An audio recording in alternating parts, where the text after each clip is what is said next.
자, 뉴스인사 프라 월요일 코너 일침 시간입니다. 이번 주 정치권에 내려질 따끔한 일침, 무슨 내용일지 김진애 전 의원 모시고 이야기 나눠보도록 하겠습니다. 김진애 의원님 어서 오십시오. 네, 안녕하세요. 항상 그냥 밝고 에너제틱하신 분이죠? 3월의 봄입니다.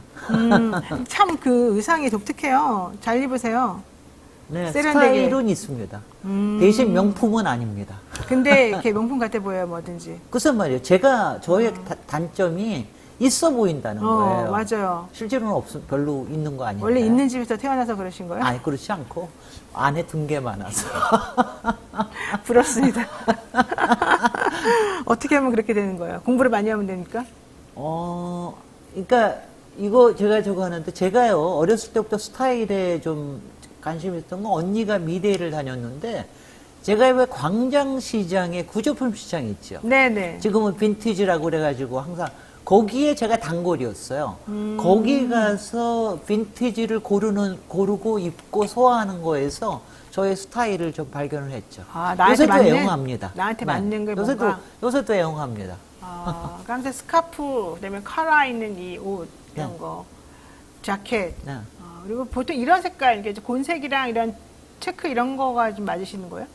뭐 여러 가지 다 해요. 다만 이제 레이스 달린 건 안 하죠. 우리 방송 보시는 분 중에 혹시 스타일리스트나 뭐 패션 쪽에 전문적인 식견 있으신 분 있으시면 저희들에게 좀 특히 저에게 자, 뉴스인사 프라임 오늘 한번 얘기 시작해 보도록 하죠.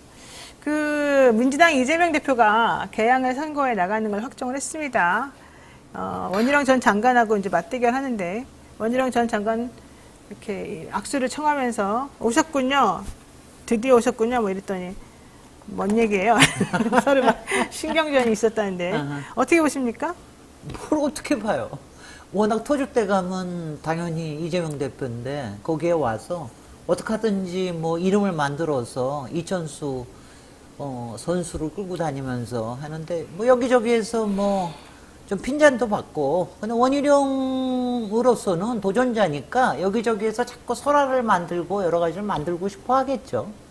그러면서 하는데 뭐 결론은 정해져 있는 거 아닌가 하는 생각이 듭니다. 아, 그래요? 네. 어떻게 해요? 왜 정해졌어요? 아니 뭐 워낙 그쪽은 이제 그 민주당의 텃밭이기도 하고 그리고 지금 뭐 좀 줄어든다 그러지만 그거는 여론조사의 왜곡 현상이기도 하고 다만 원희룡 선수도 일단 도전하는 사람이니까 열심히 해보라는 응원은 보냅니다. 뭐 그거는 하지만 저는 원희룡 이른바 국토부 장관 시절에 그 김건희 고속도로 노선 변경 이 건에 관련돼서 했던 굉장히 공직자답지 않은 이 언행에 굉장히 실망했기 때문에 별로 뭐 공직자로서의 그 자격에 대해서는 제가 의구심을 갖고 있습니다만은 뭐 선수니까 선수는 열심히 해야죠. 그러니까 지금 그 여론조사가 나왔는데 어젠가 나왔는데 이재명 대표가 45점 몇 %고 이 원희룡 지사가 41점 몇 %에서 오차 범위 내에서 약간 이제 우위인 것으로는 나왔습니다. 근데 별로 그거는 의미가 있는 거예요, 없는 거예요? 저도 얘기하는데 한 3월 중순 정도까지의 여론조사에 대해서는 신경 안 써요? 조금 신경을 좀 덜 쓰고 있습니다. 아. 네. 오히려 중도층에서 누구를 선택하느냐 이게 굉장히 중요하다고 보죠. 중도층의 향방만 네. 본다? 그리고 중도층에서는 변경이 없어요. 대통령 지지도에 대한 거나 뭐 정당 선택에 대해서 크게 변화가 없기 때문에. 네. 그 어제 뉴스 나온 거가 이런 게 있더구만요. 원희룡 장관이 아까 말씀하신 이천수 선수랑 같이 식당에 갔다 개항해서 이제 유세를 하려고 많이 사람들이 있는 곳에 찾아간 거겠죠. 이천수 식당과 함께 갔더니 소리가 난 테이블 쪽으로 몸을 돌렸어요. 밥맛 없다 이런 항의가 들렸다는 거죠. 그랬더니 이 남성은 밥맛 없게 절로 가요. 그랬더니 원장관이 아이고 알겠습니다. 수고들 하십시오. 이렇게 웃으면서 떠났어요. 그랬더니 그 식탁에 앉아있던 남성이 사장님한테 사장님 아무나 좀 드리지 마요. 이렇게 말했다는 거예요. 그러니까 좀 민망할 텐데 어쨌든 원장관은 그래도 호기롭게 아유 알겠습니다. 이렇게 말하고서 발걸음을 옮겼다라고 얘기를 하고요. 그런데 바로 이제 그 옆 테이블에 가서 또 원장관이 악수합시다 이렇게 거기 앉았던 여성분한테 저 원희룡 국민의힘 후보입니다라고 얘기하면서 악수를 청했더니 이 여성분이 또 악수를 거절한다는 거예요. 그래서 저는 민주당원입니다 이래서 거절을 했대요. 그 원장관이 아유 민주당원이라도 악수할 수 있죠. 이랬다는 겁니다. 그러니까 들어가니까 아유 밥맛 없어요. 절로 가요. 그리고 왜 이런 사람 받아요. 그리고 악수하려고 그러니까 아유 악수도 싫어요. 이러고 정말 좀 민망했을 것 같아요. 선거 운동 현장에서는 그렇게 유권자들은 어떤 말이든지 하실 권리가 있어요. 그래서 뭐 미움과 그다음에 혐오와 어떤 데 증오까지도 표현하시고 실망과 이천수 선수에 대해서는 상당히 실망을 표시하시는 것 같더라고요.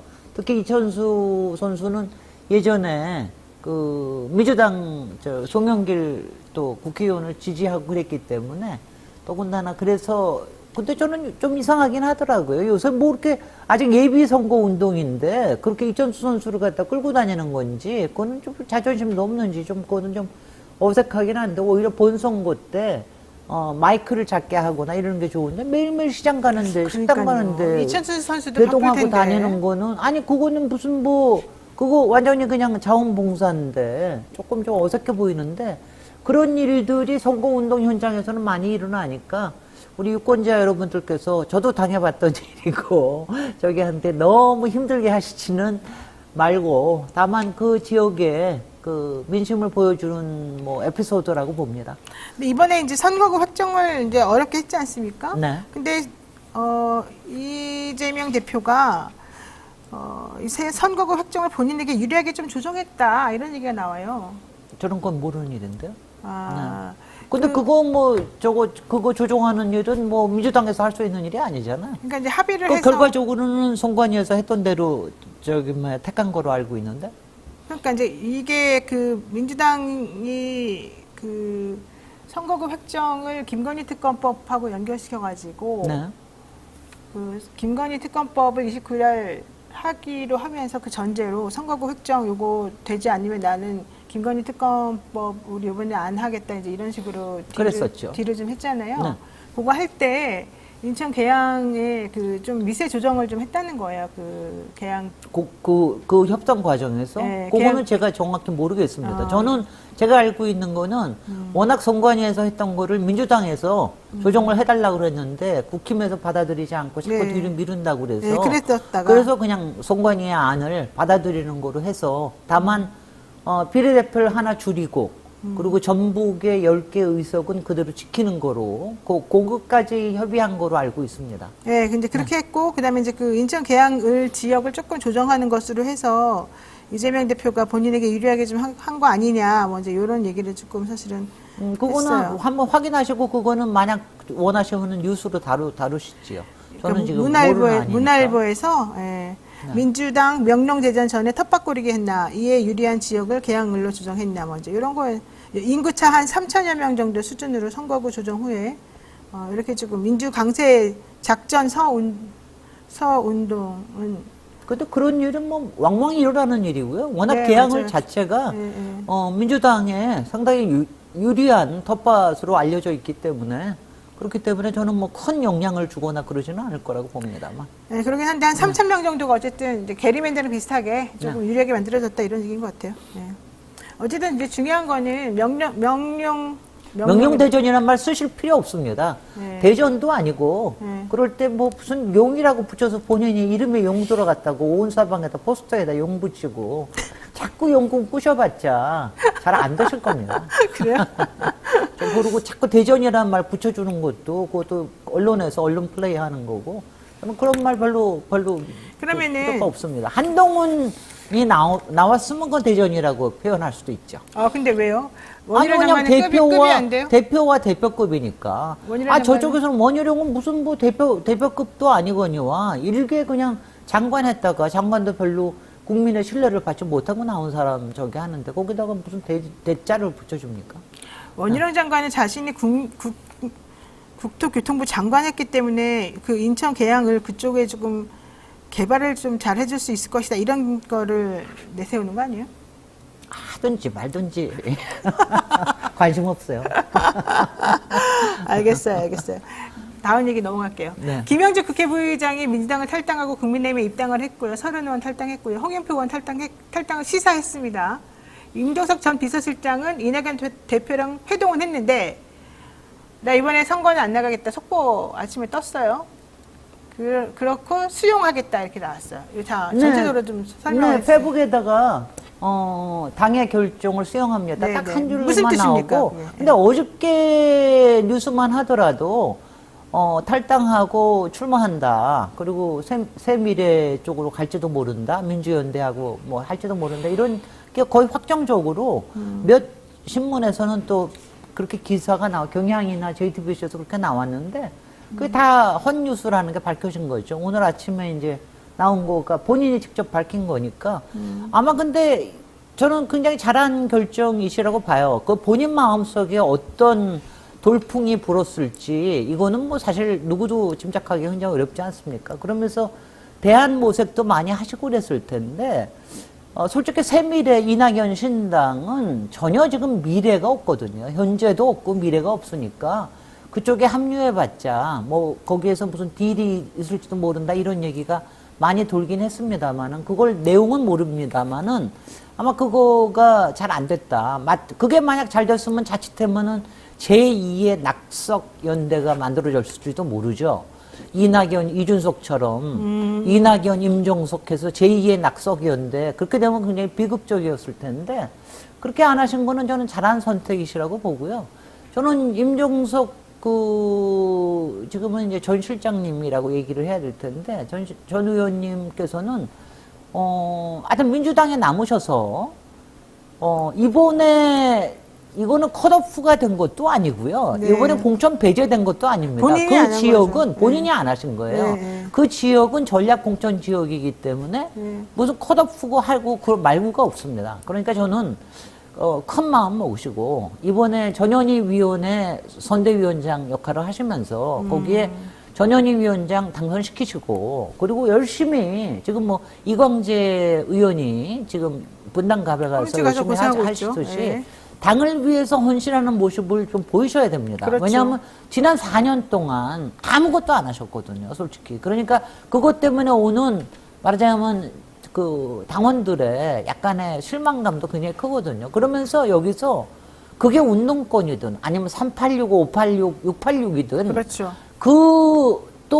왜냐하면 당내에서는 항상 주류, 비주류가 같이 있어야 네. 그래야지 건강한 당이 되거든요. 그래서 거기서 역할을 하시면 좋다고 생각합니다. 그게 나중에 당권 싸움이 될지 아니면은 그 다음에 대선 싸움이 될지 근데 그거는 열심히 투입을 해주시고 나서 당원들의 인정을 받으시는 이 점에서 제일 첫 키는 전현희 위원회 후보의 당선으로. 기여하셔야 됩니다. 자, 그러면은요.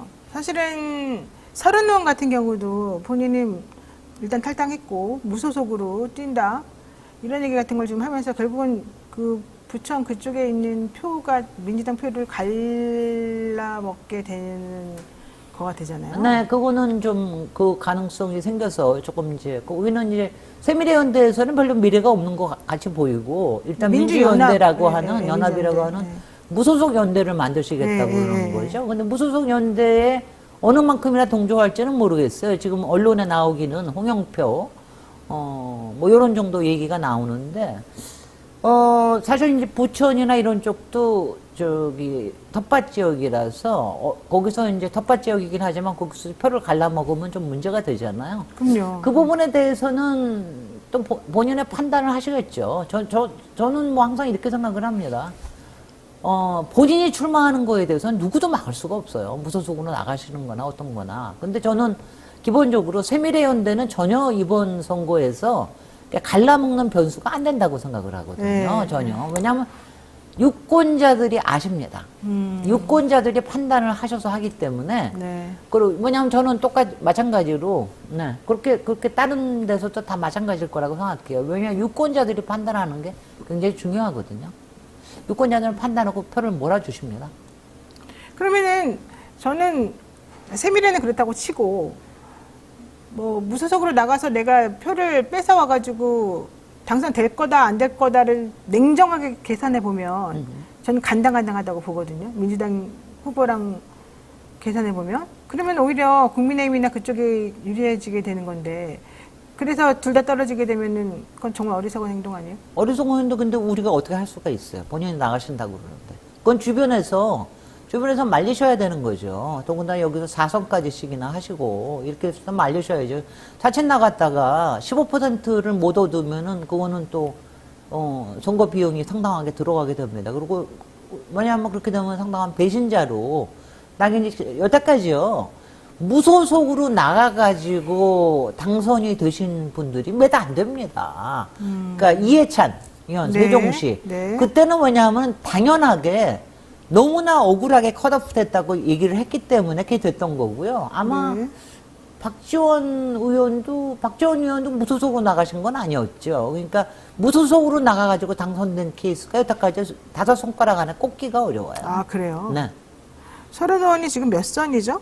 4선 의원이시죠. 5선 의원이신가요? 5선이시네요. 네, 네, 네. 지금 연세도 사실은 좀 있으세요. 네, 그러시네요. 그러면 이 상황에서 본인이 마지막을 유정의 미래 좀 거두는 게 더 좋지 않을까 싶은데 좀 본인이 조금 대선제 결단을 내리는 게 필요할 것 같은데 네. 마지막을 조금 애매하게 하는 거는 본인에게 좋지 않을 것 같다. 마지막을 애매하게 하는 거는, 그렇죠.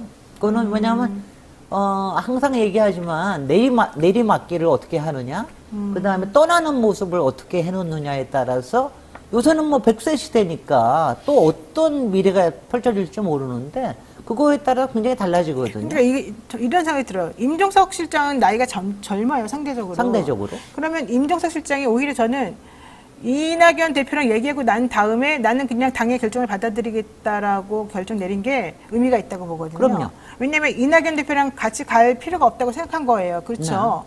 그리고 난 차라리 민주당을 그대로 남아서 지금은 조금 절체부심하고 있다가 다음을 노리겠다. 대선 후보든 뭐든지 간에 네. 이렇게 본 거라는 거잖아요. 이번에 당권이든. 국회의원 할 필요가 없다고 지금 사실 본 거죠. 그리고 네. 뭐 당대표를 나중에 나가든 이렇게 지금 저는 큰 그림을 그리고 있다고 보는데 네. 서른 의원 같은 경우는 사실 연세도 많고 이미 기득권을 너무 많이 했고 그러면은 굳이 여기서 지금 한 번을 더 하겠다고 좀 모양 빠지게 할 필요가 전혀 없잖아요.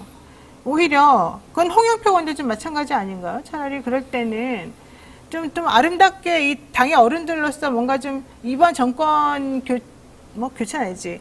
국회의원의 숫자를 조금 민주당에 유리하게 만들어주고 본인이 거기에 좀 도움을 좀 주고 그렇게 해서 이 윤석열 정권에서의 너무 한쪽이 지금 권력을 많이 가지면 안 되니까 견제할 수 있는 이런 걸 좀 만들어주는 쪽으로 해놓는 게 좋지 않아요? 글쎄요, 저는 그 결론은 왜냐하면 이런 거예요. 우리가 예전에 보고 있으면은 예전에 이제 18대에 그 전에 정동영, 손학규가 대선에서 결국은 패했습니다. 네. 손학규 후보가 당권을 가져갔어요. 그러면서 18대의 공천권을 다 휘둘렀는데 그럴 때 사실은 많은 저기에서 이해찬 의원이나 이른바 친노 세력들이 패족이라는 이름을 스스로 붙이고 네. 그리고 출마를 못하거나 이랬습니다.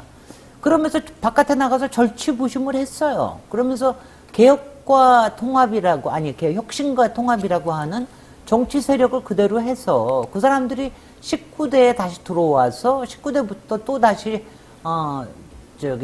주류 세력이 된 거거든요. 그러니까 이거는요.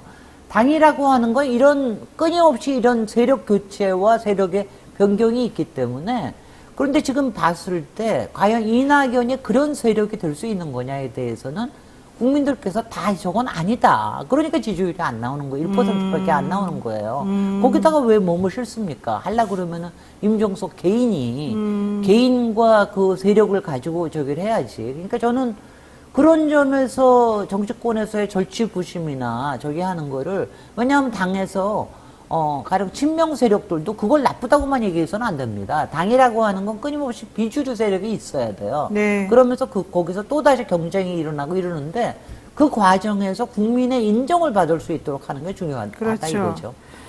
그러면 근데 하여튼 이낙연 대표는 하여튼 많은 사람들이 다 저기 하지만 가장 잘못된 선택을 하시고 그 잘못된 선택에 같이 승선하기를 원하는 사람들이 잘 없을 겁니다. 아 그렇군요. 네. 홍영표 의원은 어떻게 될까요? 홍영표 의원은 참 착한 사람인데. 착한 사람이고 정책이 이렇게 나쁜 사람도 아니고 그러는데 왜 자꾸 이런 계파 싸움이나 이런 거에 저기를 가는지 모르겠어요. 개인의 선택이십니다. 그거는 뭐 5선 이상이시고 저기 했을 때는 다 개인의 선택이실 거라고 봅니다. 지금 국민의힘은 5선 이상이 그냥 많이 살아남았는데 민주당은 한 명 살아남았어요. 조정식. 조정식 하나 자칫하면 국회의장 되겠어요. 일당이 되면은.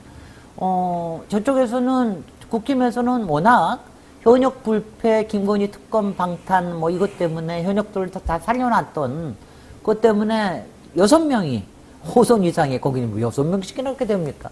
그렇게 다 살아남았어요. 거기서 유일하게 정말 억울한 사람 장제원 의원 하나예요. 장제원 의원 미리 저기 안 그랬으면 지금 보십시오. 김기현도 살아남았죠.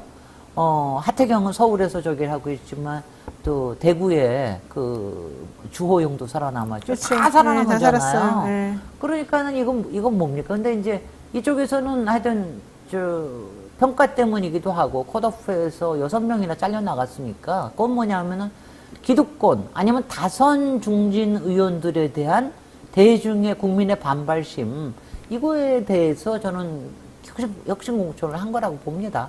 한 개인에는 저도 가령 한 개인에는 다 다 호불호가 있어요. 가령 당연하지 않습니까? 누구나 같이 당 생활을 하고 나면은. 그런데 그렇지 않은 경우가 참 그렇죠. 그러니까 홍영표 의원이 아깝다 이건가요? 안타깝다?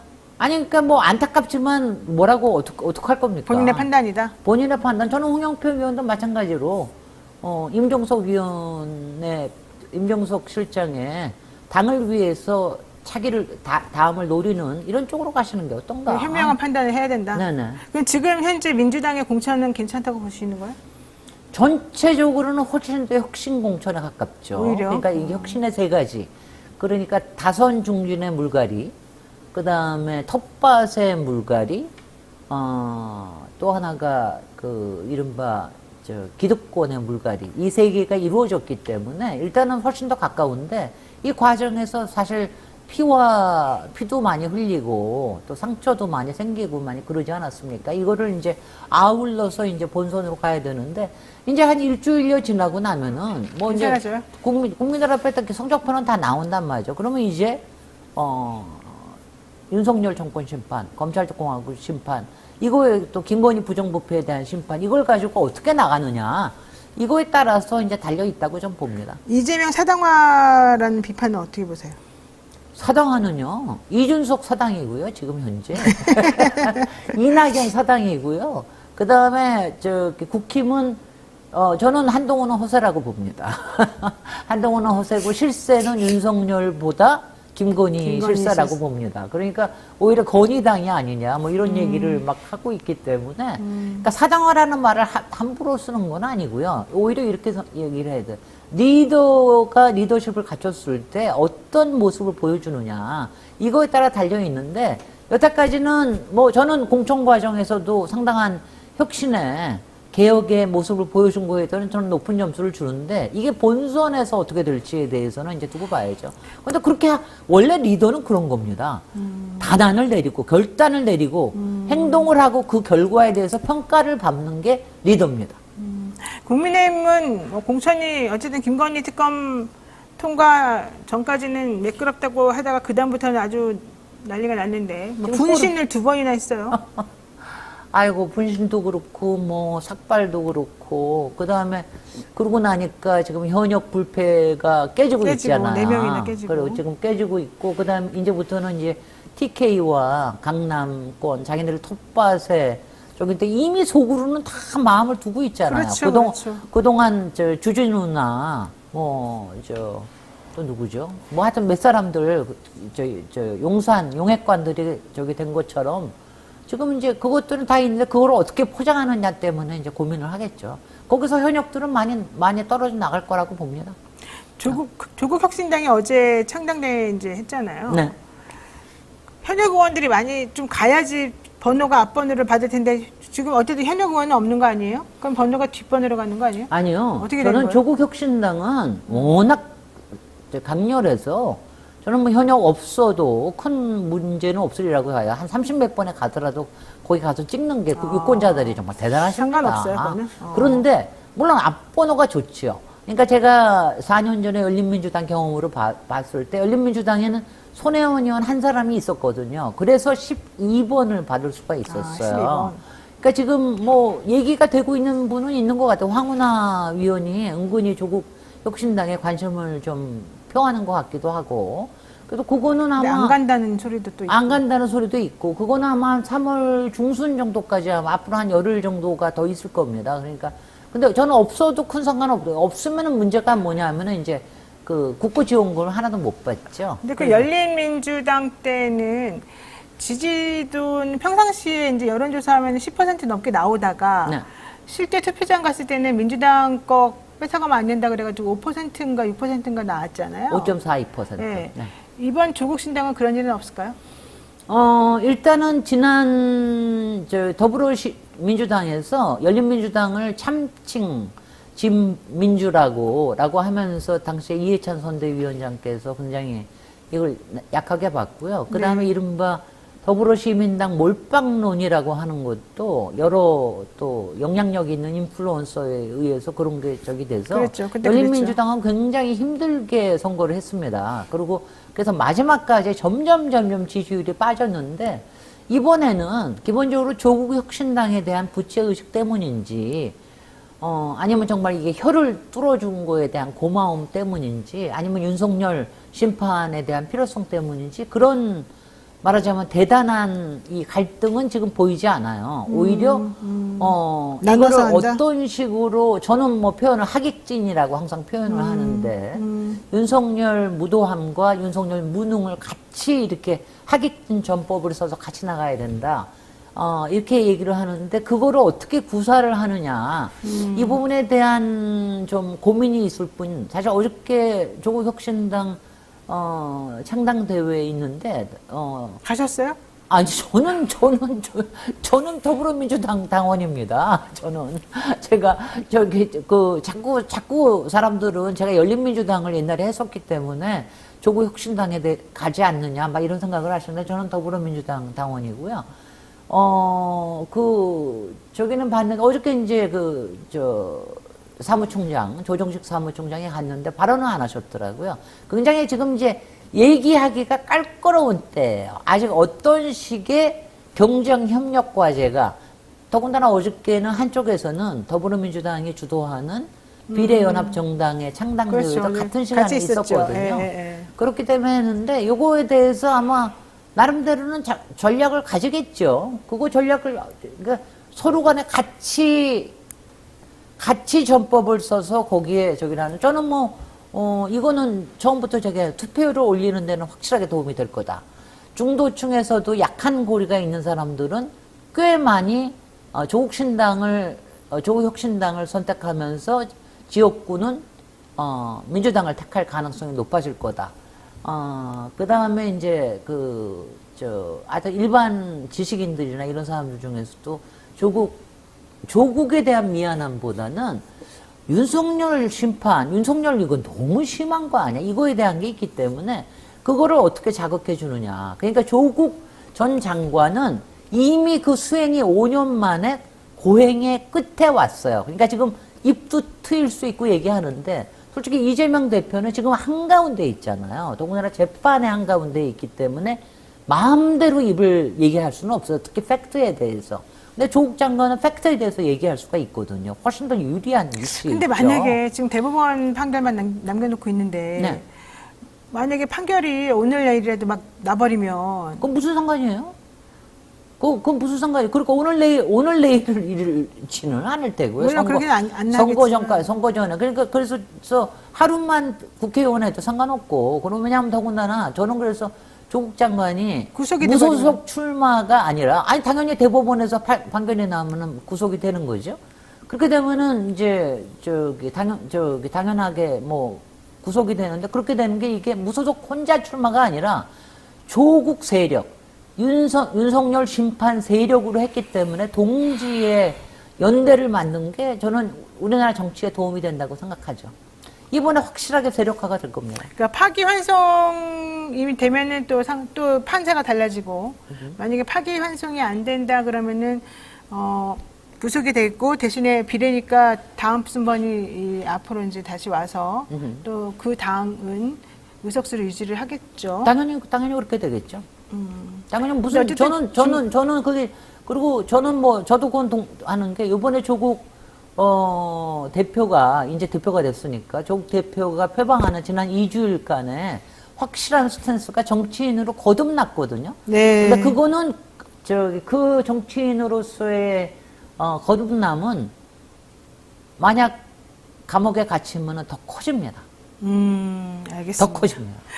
이준석 대표가 상대적으로 좀 쪼그라들었습니다만 어쨌든 경기 화성을에 출마한다는 겁니다. 본인이 뭐 비례 얘기도 나오고 대구 얘기도 했습니다만 이건 무슨 뜻일까요? 저는 이준석 대표는 항상 마이너스 선택을 하는 거에 대해서 저는 이해를 할 수가 없는데 뭐 내부 얘기를 듣자고 그러면 이준석 대표가 마지막에 결정은 본인이 선택하지 주변 얘기를 안 듣는다고. 네, 안 들어요. 안 듣는다고 그러죠. 정말 네, 안 김진애는 정말 충심을 갖고 계속해서 얘기를 했는데도 말을 안 들으시는데 네. 왜냐하면 꼭 말을 안 들으실 때는 이게 뭐냐면 저는 비례대표를 선택을 안 저는 비례대표를 지금은 선택하지 않을 수가 없다고 생각을 했는데, 네. 선택하지 않으실 수도 있어요. 그러면은 두 번째 초이스는 본인의 정치적인 존재감을 올리는 데 가서, 지역 출마를 해야 되는데, 그게 아니지 않습니까? 가령 대구나 경북이나 이런 데로 갔으면 정치적인 존재감을 올릴 수 있는 데를 얘기를 할 수가 있고, 정치적 메시지를 던질 수 있는데, 그게 아니고, 세 번째, 말하면 실무적인, 그러니까 이른바 반도체 연합으로 조금이라도 승률을 조금이라도 올릴 수 있다. 네. 그게 잔정치거든요. 잔정치. 그런 짜른 정치 가지고는 정치적인 존재감을 올릴 수가 없어요. 그래서 저는 왜 또 이번에도 축소형 선택을 하시느냐. 그러니까요. 정말 젊은 아니 김정인 위원장 거기 가셔도 뭐 하시는 겁니까 도대체? 말을 안 듣나? 알겠습니다. 아이고 네. 참. 여기까지 해야 될 것 같습니다. 네. 자, 뉴스인사이드 프라임 유튜브 멤버십 회원에게만 우선 서비스가 되는데 오늘 월요일 1침 시간에 또 김진애 전 의원으로부터 한 수 또 배우고 갑니다. 오늘 방송 고맙습니다. 네, 고맙습니다.